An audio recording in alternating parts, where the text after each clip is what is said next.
4 പതിറ്റാണ്ടായി വടക്കാഞ്ചേരിയുടെ കണ്ണട വ്യാപാര രംഗത്ത് വിശ്വസ്ത സേവന പാരമ്പര്യമുള്ള ജോൺസൺ കണ്ണട വ്യാപാരം ഇപ്പോൾ ആധുനിക രീതിയിൽ നവീകരിച്ച ഷോറൂമിൽ തിങ്കൾ വെള്ളി ദിവസങ്ങളിൽ രാവിലെ 10 മണി മുതൽ ഉച്ചയ്ക്ക് 1 മണി വരെ കണ്ണ് ഡോക്ടറുടെ പരിശോധന, ഡ്രൈവിംഗ് ലൈസൻസിനായുള്ള സർട്ടിഫിക്കറ്റുകൾ, വിദ്യാർത്ഥികൾക്ക് ആവശ്യമായ ആന്റി ഗ്ലെയർ ബ്ലൂ കട്ട് ലെൻസുകൾ കുറഞ്ഞ വിലയിൽ, ദിവസവും രാവിലെ 9 മണി മുതൽ രാത്രി 8 മണി വരെ ക്വാളിഫൈഡ് ഒപ്റ്റോമെട്രിസ്റ്റിന്റെ സേവനം, എല്ലാവിധ ബ്രാൻഡഡ് ഫ്രെയിമുകൾ, ലെൻസുകൾ എന്നിവ കുറഞ്ഞ നിരക്കിൽ.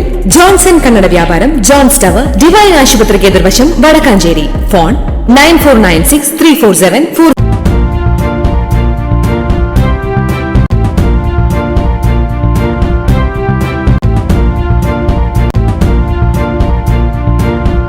നമസ്കാരം, എനി ടൈം ന്യൂസിലേക്ക് സ്വാഗതം. ആരോഗ്യമന്ത്രി വീണ ജോർജ് സഞ്ചരിച്ചിരുന്ന വാഹനം അപകടത്തിൽപ്പെട്ടു. മലപ്പുറം മഞ്ചേരി ചിട്ടിയങ്ങാടിയിൽ ഇന്ന് രാവിലെ 7 മണിക്കാണ് അപകടം. എതിരെ വന്ന സ്കൂട്ടറിൽ ഇടിക്കാതിരിക്കാൻ വെട്ടിച്ചപ്പോൾ മന്ത്രിയുടെ വാഹനം വൈദ്യുതി പോസ്റ്റിൽ ഇടിക്കുകയായിരുന്നു. ചെറിയ പരിക്കുകളോടെ മന്ത്രിയെ മഞ്ചേരി മെഡിക്കൽ കോളേജ് ആശുപത്രിയിൽ അത്യാഹിത വിഭാഗത്തിൽ പ്രവേശിപ്പിച്ചു. എക്സ്റേ ഉൾപ്പെടെ എടുക്കാൻ ഡോക്ടർമാർ നിർദ്ദേശം നൽകി.